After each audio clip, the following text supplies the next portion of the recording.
So just wanted to go ahead and introduce slightly and lightly Good. Miguel. Miguel, thank you so much for having us in here and joining us. Miguel is a graphic designer, art director, lecturer, and type designer in Mexico. He is going to share his awesome research on Mexican indigenous languages and his explorations on the project Enricovar, which advocates for preserving cultural diversity in type design. Please welcome Miguel Warbley. Thank you so If we much. were in the room, you would have had a lot of Thank claps. you. Thank you for the introduction, Dina, and thank you everyone who are listening. I hope this lecture works. Oh, let me.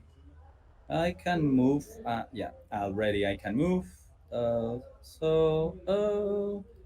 This isn't working really well. But let me see.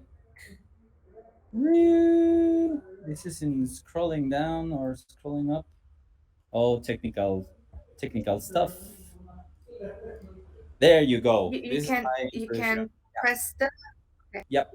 Yeah, but wasn't scrolling right now. So I want to start this sharing of this project with this quote, which is from a Mexican linguist. For the first days of modern linguistics in Mexico in the 20th century, who was Agustin Yanez, who shapes the way we understand the glyphs of ancient languages.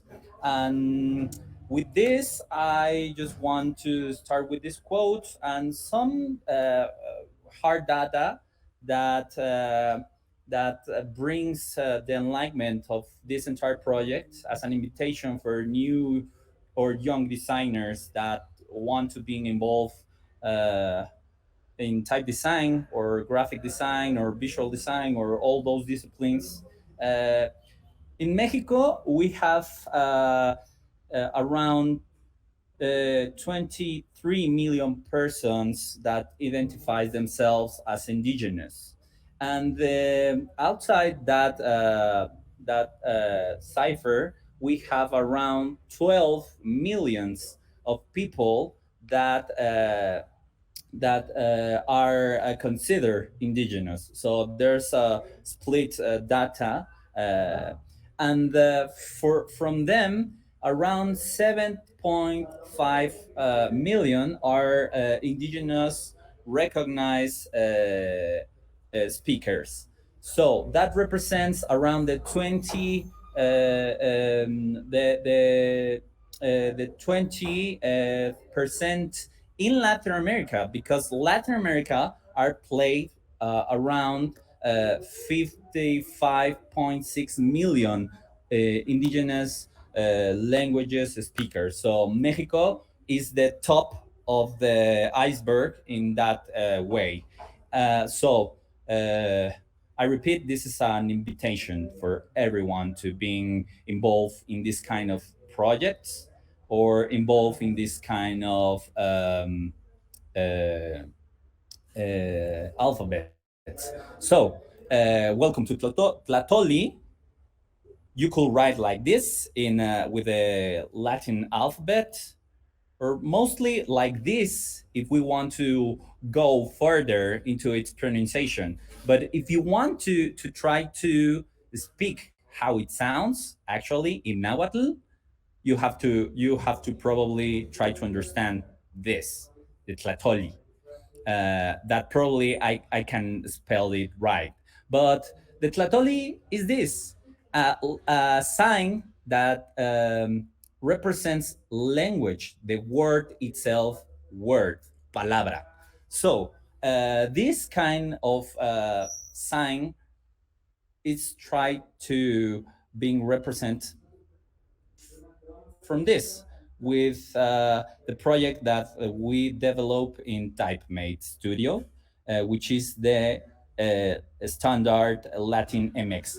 That is a project that tries to concentrate writing systems, and heritage.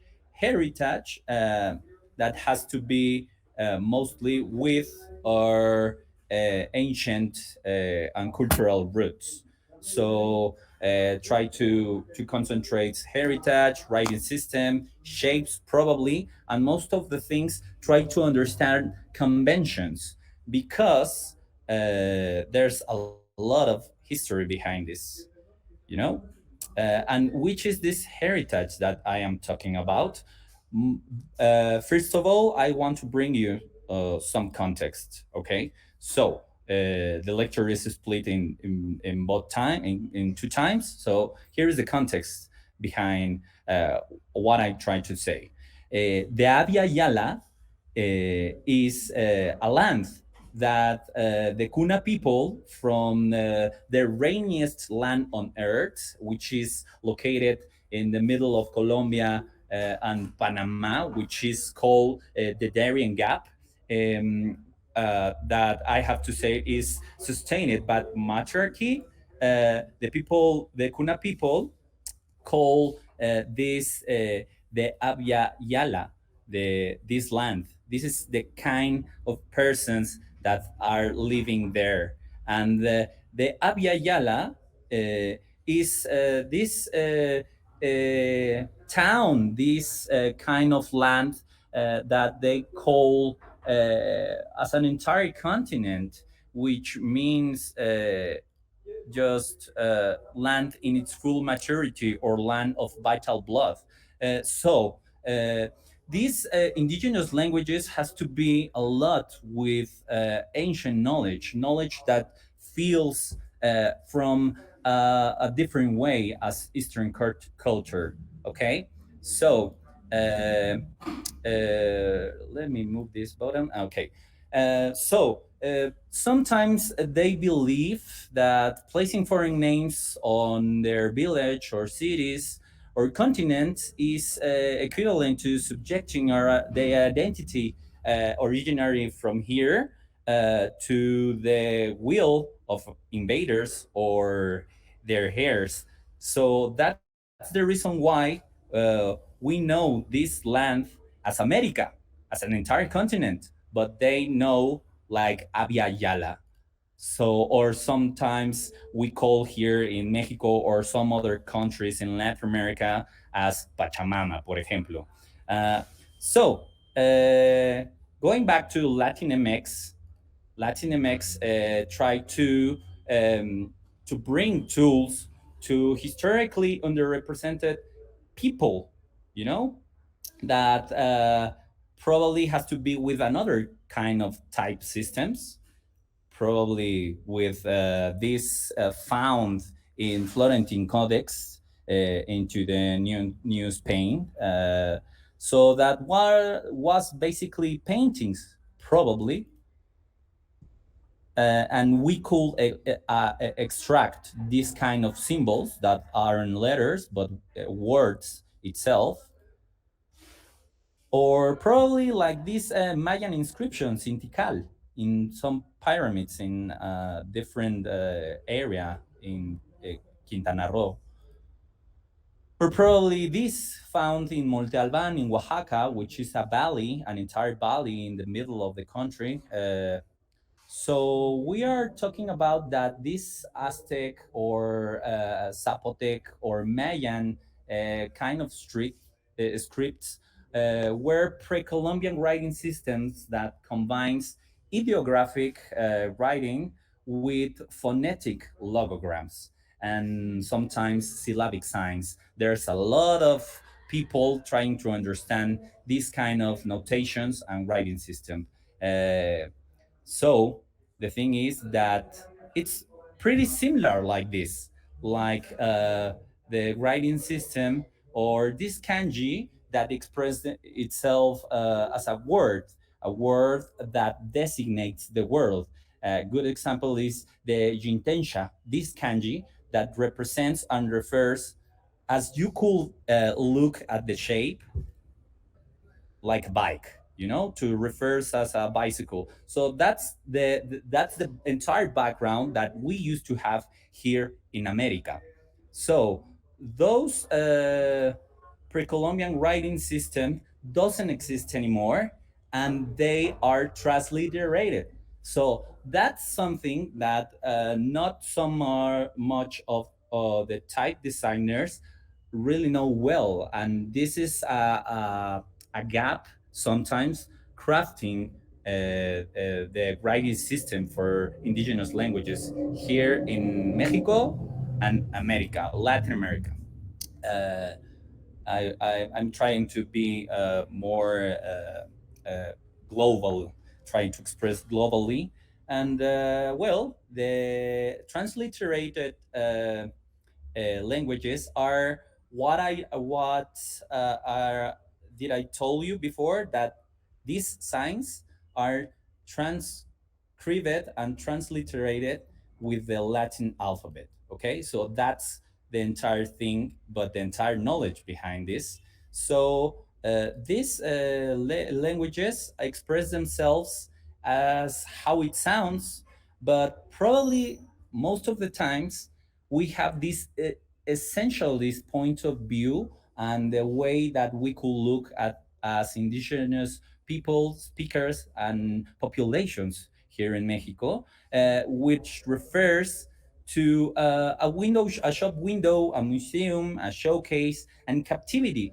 Probably the government, in its effort to preserve, just bring it to a cage and doesn't bring to express themselves as a contemporary living societies in so many ways in which we are not familiar or involved with their lifestyle, but they have implement and use the tools we have in Eastern, like music, probably like cell phones, and I ask myself how they communicate and express themselves like that, because most of the times here in Mexico, the thing that you could find is a phenomena behind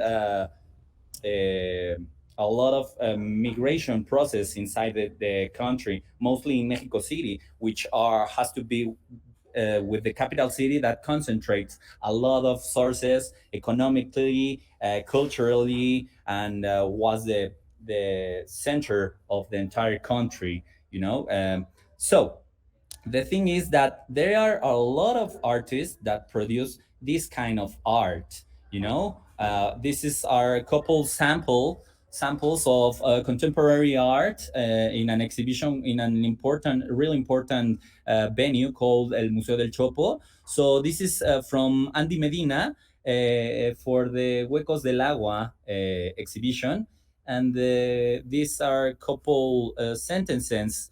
Lilki Ganali, which it means ignorant. So probably the question has to be with they are writing in our writing system, but we can understand how are they writing, and they try to take approach on the right image to these iconographic languages into any kind of highway around the globe, but in their own way, you know, like I show you previously, or this kind of things from Jose Chitzul, which are just expressions in their own language in a transliterated way. So basically, this is a painter that makes some reflections about what we are pursuing as a society, integrating or don't having not integration for the indigenous people speakers.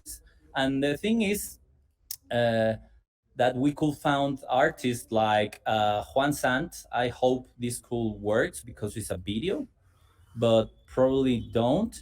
He speaks and raps and makes a lot of hip hop music in Totonacu, which is a language in Puebla, found in Puebla, into the mountains, and as if you could hear at this that okay doesn't work if you could listen to Juan Sant, sounds sort of familiar like a French spelling, and at the moment that he found that sounds like that, he was encouraged to make hip hop songs in this Mexican Mexico moderno, this Mexican contemporary era. Um, and this is another artist. They are from Mayan culture to the southeast populations, and they are Shimbal Jah, Cash, and Jasmine Novello. They sang rap from a collective that tried to express themselves in uh, in their language in Maya. So uh, or most of the things you could found here a crazy image from daily basis here in Mexico, which are into the east part, called Pantitlan, which is one of the biggest metro stations that you could find here. And because of this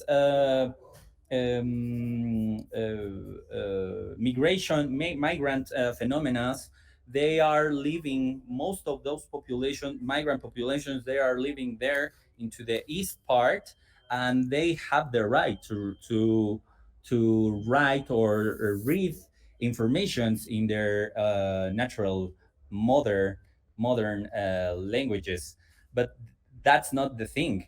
So that's why we are working this project, or probably just to have a welcome when you're configuring your cell phone. They have the right, the human right, to read their languages.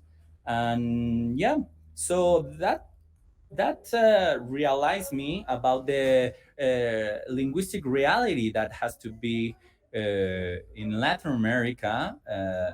And I think that as a really well-known Mije author called Yasnaya Elena Aguilar Gil, says this is an indispensable element of resistance to think and practice autonomy, because much more of the territories for indigenous populations are displaced these days because of capitalism, industry, or probably more difficult problematic things with narco that they want to appropriate for their lands.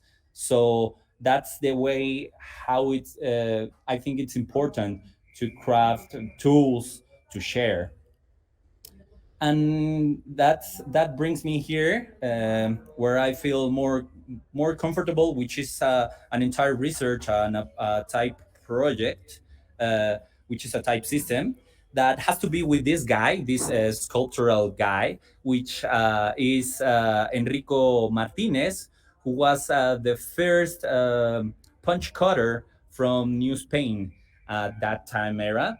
And at the right that you could found that typeface is the first that has to be with those punch cuts, which which was crafted by David Berlow in 1998.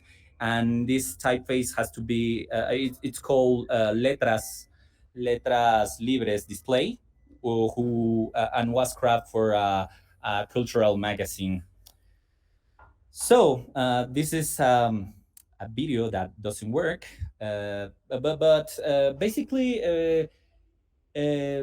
the type system that I'm presenting you is Enricovar, which is a variable font that works concentrating all those writing system for most of the 68 indigenous languages, Mexican indigenous languages here. And as you could read, the word acat is a word in Mije, which is from Oaxaca, that has to be with the notions of being indigenous. So acat probably could be translated like no mije people, non mije people. So everyone basically we are Acats because we are not mije. We are probably Mexican or from the states or from some other country around the globe. So That's an expression that it's important, that brings you identity.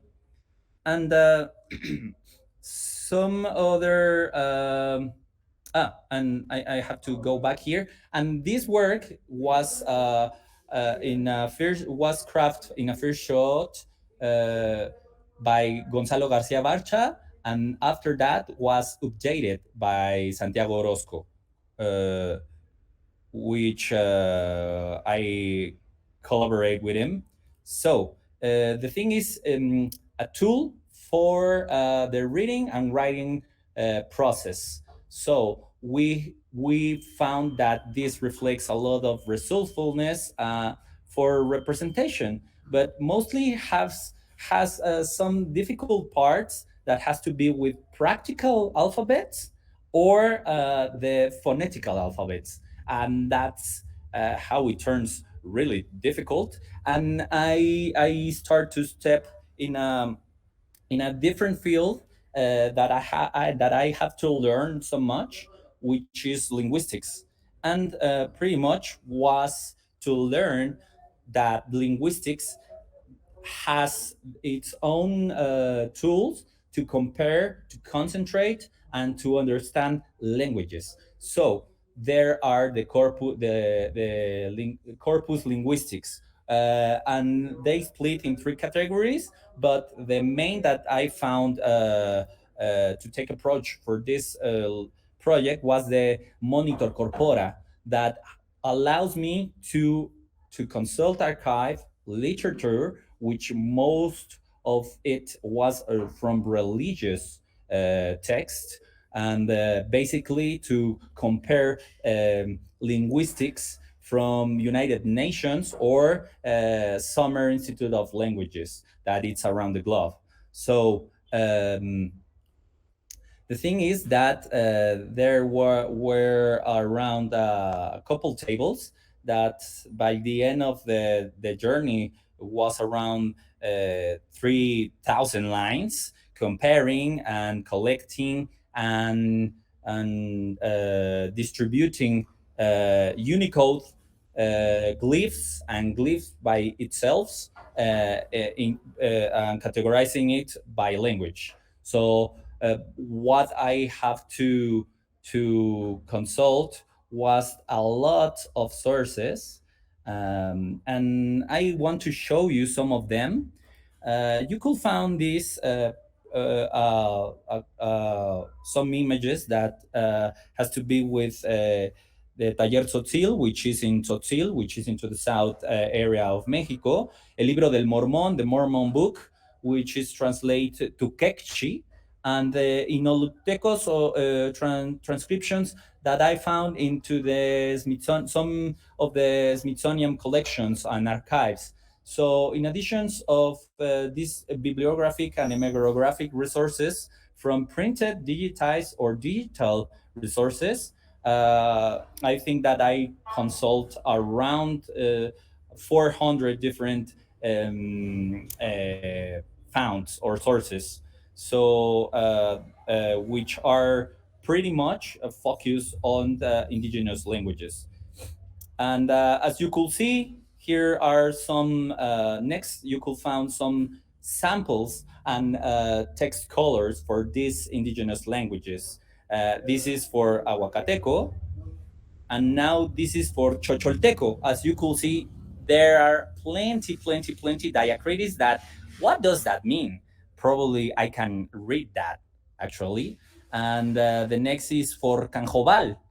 So there's a lot of apostrophes in the middle of the sentences, and as you could notice, there's a lot of texture because most of the Mexican languages keeps this x sound, which probably could be expressed like sh or some other kind letters like the w, the k, and probably you could find similitudes with Anglo-Saxon languages or don't. So that's an exercise that I want to show you my sources. This is for Kekchi. This is for Kickapoo, which is into the into the desert, some desert areas from the middle centric Mexico to the top, to the north. So that's how it starts to behave. And this is the kind of resourcefulness that I was talking about before, that has to be with the tools that they are teach for transliterate their languages, but they found some other tools that they have to improve and express themselves. How these words could sound and how I could write by myself. So that's the reason why there you could find a lot of these kind of things like uh, this kind of for Ñañú, for example, which is well known like Otomi language, you know. And the thing to found these 400 papers or books or whatever, it took a life because there's not a lot of sources from this. And here's this essentialist point of view from the government that try to preserve. And why? What does that mean? Preserve. Preserve.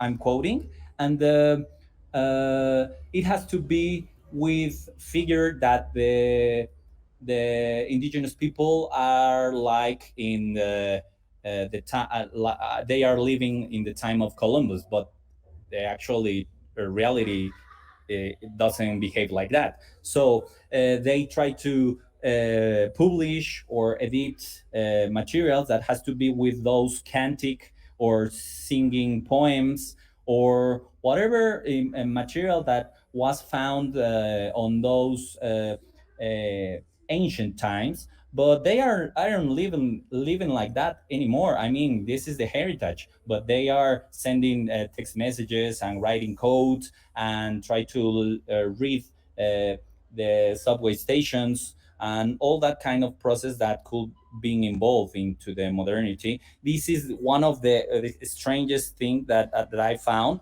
which is called Tejite Pequeño, and this is the national anthem for them. As you could found, this is pretty integrated to the Roman alphabet. Okay, so the thing is that there are languages like this, like Tlapaneco. Sorry, I think that no, I skipped some. Sorry, this is the Tejite Pequeño, and the previous one was for Raramuri, which is the national anthem. This is the strangest that I have, and as you could found, you could appreciate a lot of glottal stops, and the project wants to take approach on those unfamiliar characters and glyphs that could join into those tables that I told you before, and to compare themselves and how it works and look at how it works on linguistics and try to learn how I could pronunciate this and found differences from language to language. And for those purpose, this is for Tlapaneco, for example, and this is another color for color text for Tzotzil.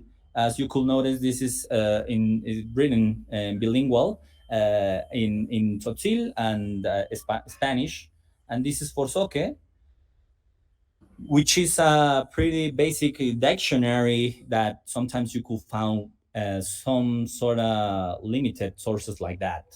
And so the practical alphabet is a transliteration that becomes in synthetic shaping, more often familiar with Spanish or other languages that implements Latin alphabet. A, practical a practical alphabet is synthetic, but as we notice, as I show you before, there's a lot of Mexican languages that they can express themselves in a synthetic way. Why? Because there's a lot of articulations in mechanical articulations, breathing articulations, and sounds articulations that has to be on how they grow in the mountains, in the desert, in the some beaches, or some other different areas. in Mexico. So for those purpose, the expert linguists develop this kind of systems that integrates international phonetic alphabet for allophones sources, which is another thing that this that I presented by the beginning of the lecture. So there's a lot of glyphs that probably could be represent into the international phonetic alphabet that has to be with analysis, compression, learning, transcription, and teaching of the literacy that has to be with couple cognitive process that has to be with read, to look, and to write. So some other things that I have to say that has to be with this kind of elements that, as you could notice in the left, you could find the apostrophe, but eventually we have the saltillo, which are those tiny and large comma, or the glottal stop that basically represents the same sound but in different notations for different languages. Okay, so sometimes you could find some languages is written like this. Oh, doesn't jump. Wait a second. Like this, like um, the tejipequeño language that has a lot of glottal stops, or sometimes in Mije, you could find the saltillo, which are those vertical bars that has to be with the uppercase or lowercase um, for different purposes, because they have the right to write like us, obviously. Uh, and into the explorations of the shapes, I found and discussed a lot of things that has to be with this international phonetic alphabet that has to be with flipping some letters for phonetical purposes. And I mean, in the time of punch cutting, it makes sense into the colonies. But nowadays, we could integrate more a better, consistent shaping for the typographic systems that we have. And as you could notice, I craft from the scratch into the system of Enricovar the shapes of the flipped letters that has to be more with the ductus of the stroke. And if you notice for the italics that we developed too, because any kind of language has the human right to being expressed with emphasis, obviously. There's a lot of understanding that we want to incorporate into this typographic system. And we found some stacked glyphs that doesn't have a Unicode. And we assignate private user areas on the Unicode tables for this kind of non-registered glyphs. We have to make implementation for keyboards and monitor rendering for this kind of stuff, and we are working on that. So after writing some Python builder building formulas for diacritics, uh, I found into this mess. um, and the entire Latin MX that we are supporting, it looks like this, that implements and contents a lot, but really stacked parts of the alphabetical international phonetic alphabet for writing system to allophones, because we could express in some other ways. So probably there's an open way to get confused.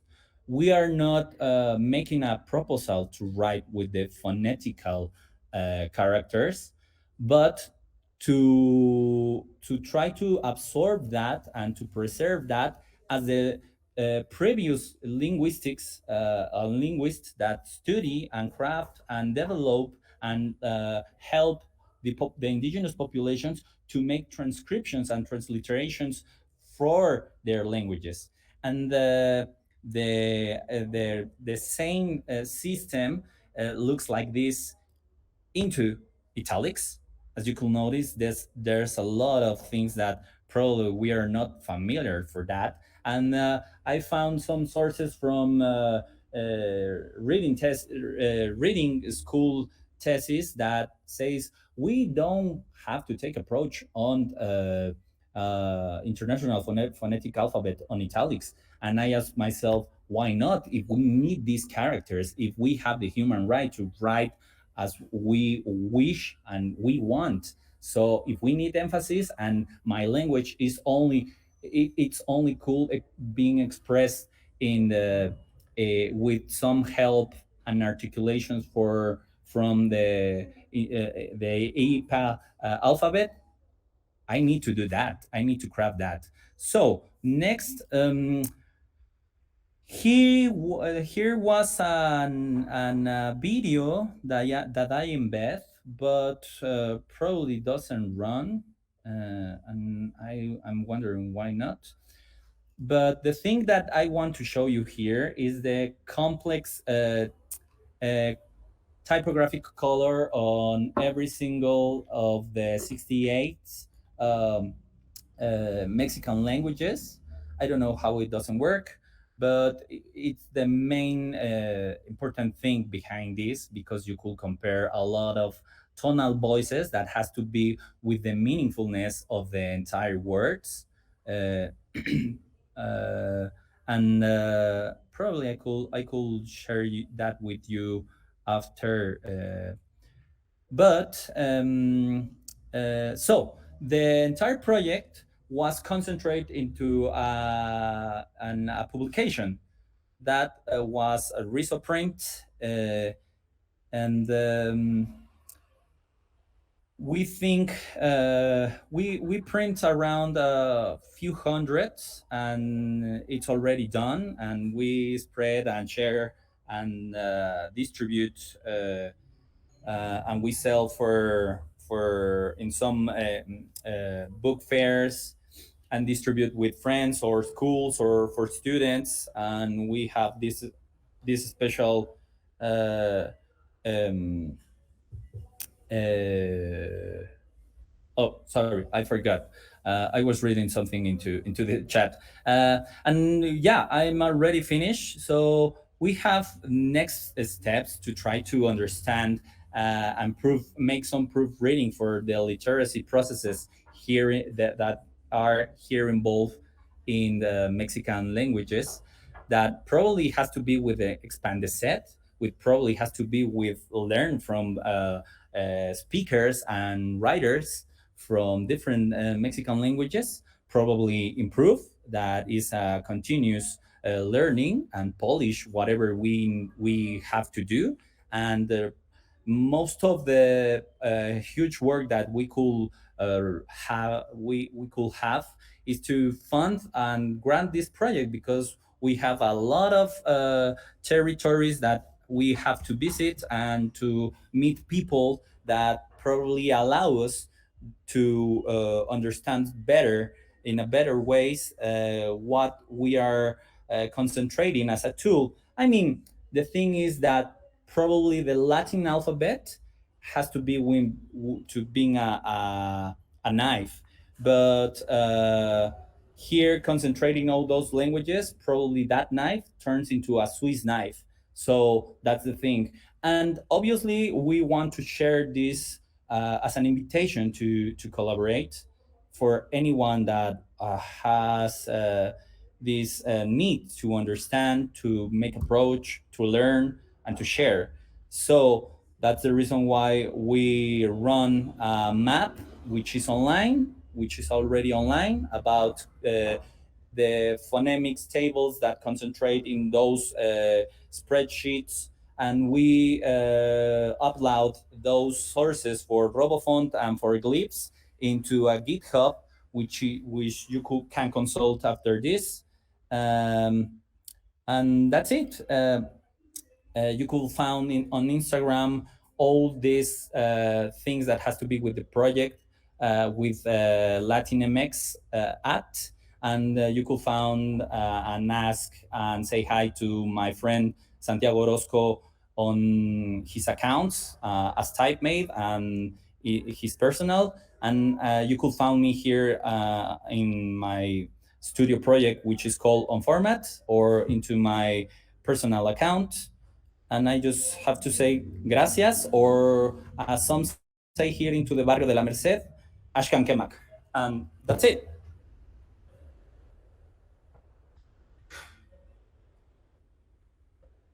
Uh, uh, Kankemak, Miguel. Thank you so much for this awesome presentation. Thank you, Dina. And This is the obviously, moment. I'm open for any kind of questions and sharing and doubts and some advice that I could take approach. Feel free to say or to speak. Absolutely. Please ask questions. I'm more than happy to read them out loud. You can write them directly in the chat, or you can write them in the question section, however you want to do this. Um, I can also read your comments. I can see a lot of gracias and thank you in in the chat so far. Yeah, I could read from Viviana Monsalve. Thank you, but important things is that I try to send and spread the word with the printed map and the printed specimen. Here in couple sheets, you could find the typographic color together, historically together, for the Mexican languages, you know? And that's the thing that you could find just different publications in one single. Espérame tantito. In one single Actually, show it. publication. Tell me, Dina. Could you actually show it again because the slide was on? Yeah, yeah. Look at this. This is Chatino, which is called speak in the valleys of Oaxaca. Where is I'm into the mirror and I'm Mm, here is the Chatino. Okay, I see it. yeah, and there are a lot of Yeah. samples, for typographic color, and you could notice how it works for different languages, Otomi, Totonaco, and there are plenty variants for every single of those because they are based pretty much in the same area, but they found different territories, more to the Gulf or probably the Pacific or the North or the South. So there are a lot of variants. So that's the thing, and some suggest that we don't have to use IPA in the research. I think I could read some advices about Unicodes here into the chat or don't. But the most important thing is Mm. that uh, it's a typographic question, probably, how we could concentrate and allow these populations with are basically really underrepresented here in Mexico. I'm forgetting probably uh, how we could allow themselves to express, in modern ways, but not just into synthetic way as a practical alphabet. So that's a question that it always comes back and forth to my mind, because if we don't have a conquers, probably we're still writing like Japanese, or probably like Chinese, or probably like those 9 or 11 or 12 Indian writing systems, probably, that brings diversity to the society. So I always try to catch and learn different things and ways that has to be with the same. The only thing that in Mexico it's different, it's that it's absorbed into the Latin alphabet.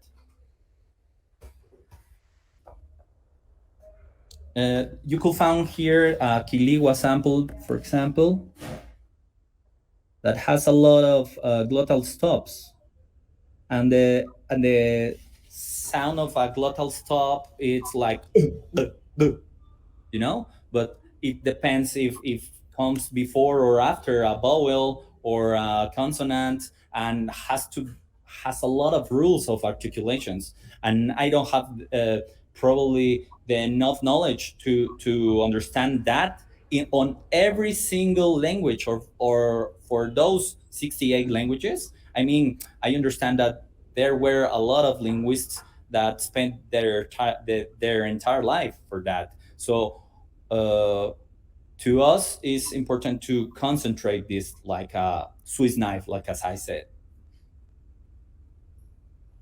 Mhm. I don't know if anyone has a question or a recommendation or wants some other Yeah, thing. I'm just kind of I curious what your research was like. I Like, agree on the website. Yeah, I think that Santiago shares there into the chat. And you was telling Senya. I was just curious what your research was like. Was it printed sources? Did you talk to a lot of people? Like, do you have any stories from?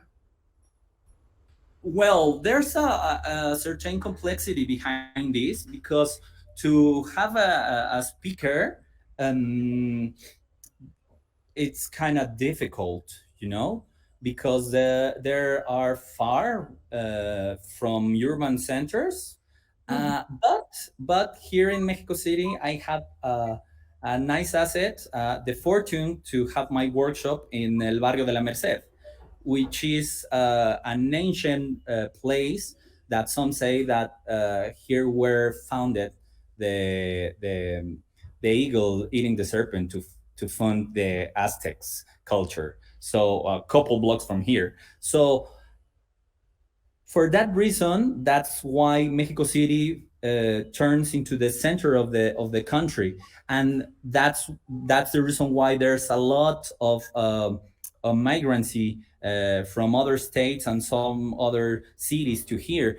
And the fortune for the research has to be with to try to share with the people around in the Barrio de la Merced, to try to say hello to Mari or to Miguel, which is a diablero, a guy that a worker that works every single day, getting stuff and uh, crossing the streets. And there's an entire heritage.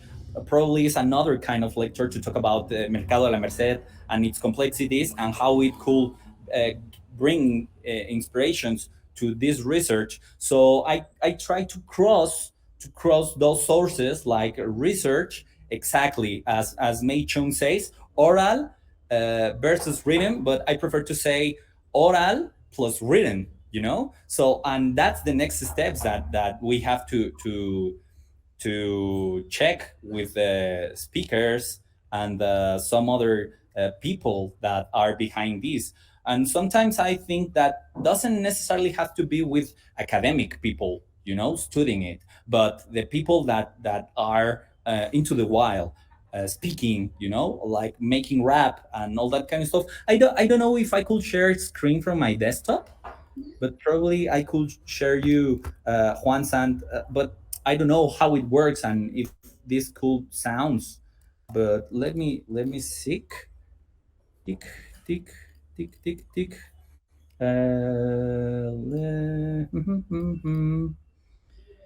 Okay, now I'm ready. But how I could share from my desktop? Does anyone knows? That could be possible or don't. Well, I think that I'm looking for a button, but um, Tech team two or someone else behind the scenes? Do you have it? no worries, no worries. Uh, Yeah, it was a shame to. there are some more questions coming into chat room. So I'll just pick one and then we can get to the rest. Are these languages Well, only sound based and not ever in any written form? Asks me. Oh, that there are a good one from Mei Chung. Are any of those languages only sound based and not ever in any reading form? Yeah, that's the thing. It took a lot of research to found some of those. Probably the Amusgo or the Triqui, more for Papauco, Cochimi, or Oluteco, which we're some consider that already disappeared, has a lot of oral tradition, and most of those languages probably found in Oaxaca, into the valleys, the central valleys, has tonal notations. If you bring an acute, the word itself turns into a different meaning, and next to each other, probably you could understand a different sentence. And the quality of the tonal voices may has the asset to that you could blow. How do you say, like whistle? Mm-hmm. Whistle is the right word. Yeah, yeah. you could whistle, and they communicate themselves just whistling. Like, but those tonal voices has to be on how you write them, but how they are represented by musical notes. So, and D with an O with an diacritic, like Macron or Macron below, probably has a larger sound with an A or B or some different scales. So that's the reason why they call whistle, like, or it's like in some Danish or for Norwegian languages, you could find these geminated vowels, but those vowels probably could be represented with some other diacritic, like a ring, probably, and we have the same background, but applied with different postures for the tongue, like everything has to be with some mouth phenomena that it's happening when you are telling something, like, and then you stop with your like, it's pretty difficult. And when you're telling some stories, has to be with to make it pretty quick, and I can start to do that these days. And May has another question. Wait a second. May, Lawrence, I'm wondering if there are mechanisms by which new funds supporting these scripts can get discoveries. I am absolutely agree with it, by the communities. Yeah, but because the thing is, to get a keyboard, a QWERTY keyboard for Totonaco or for Nahuatl or for Chug or for Chichimeco, and that kind of tools in their hands probably means a lot of things. And there's something that I have to tell before previously, that has to be with Viviana. I sent a lot of printed specimens to Colombia, for example, or to Peru, to try to reach some colleagues that are involved in the editorial moves, and try to spread the word and try to make collective reflections behind our heritage. Because if Mexico is the tip, or the top of the iceberg, if we allow the government or the history or the modern societies, probably by 2050, probably a lot of languages are disappearing here in Mexico, and there's a lot of statistics talking about that. And most of the Mexican indigenous languages here in Mexico probably are bilingual or something, sometimes trilingual or multilingual, because most of them are poor and they have to make some migrations to the States or some other parts of the world, and they have to speak in Spanish, in English, and their native languages. So there's a lot of people talking here in Barrio La Merced that you could found talking like in the Babel, Torre de Babel, like in the Babel Tower, and there's a lot of complexities that doesn't have to be just with language or typography or another things that are together in the same field, but with government that basically left those populations on their own, and they settle a lot of institutions that are in charge, but sometimes the reality is different, for institutions here in Mexico.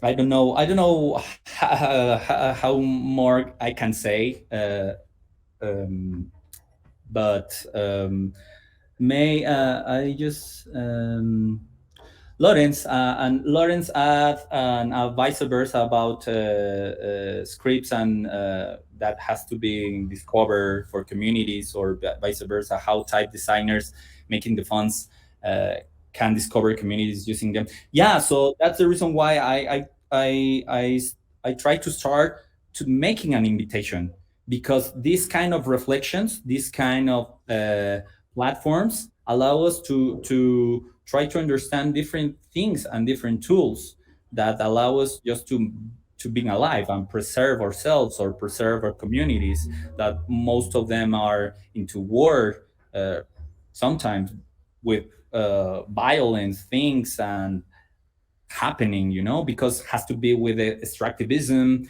and violence behind that, and to take approach of the land and the sources, the water, the vegetation. There's a lot of things happening in this huge territory, which probably could concentrate a lot of different countries in the same area. So uh, there's a lot of reflections that always comes with it. And mostly I think that we draw already the starting point for this, but there's a lot of learnings that we want to have.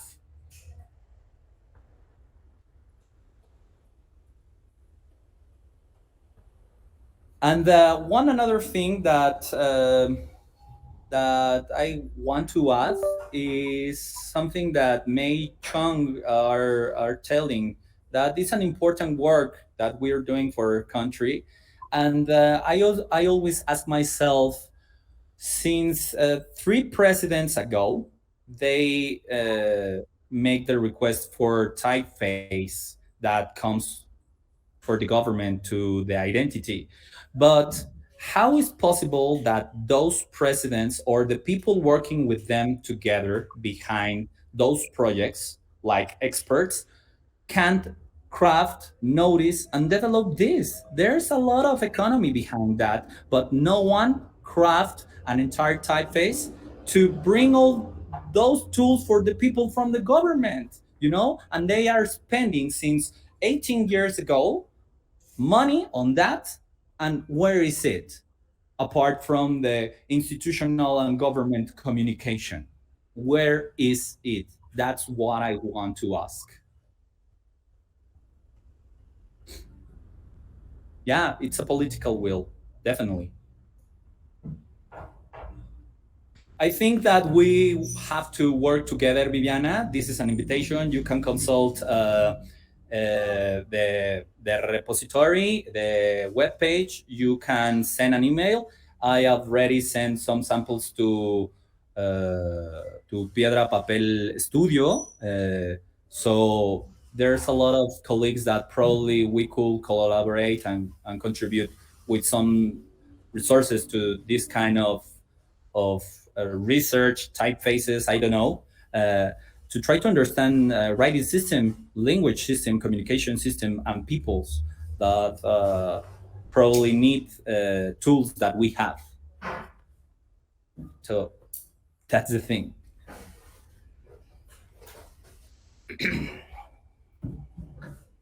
Miguel, I'm not sure if actually we have 1 minute left. Maybe the session ends automatically. So I just want to have a moment to invite everybody to go to the Hangout session, and also to thank you so much for this presentation and chat. It was really wonderful. Thank you so much for everyone to listen it, and let's go to the another one.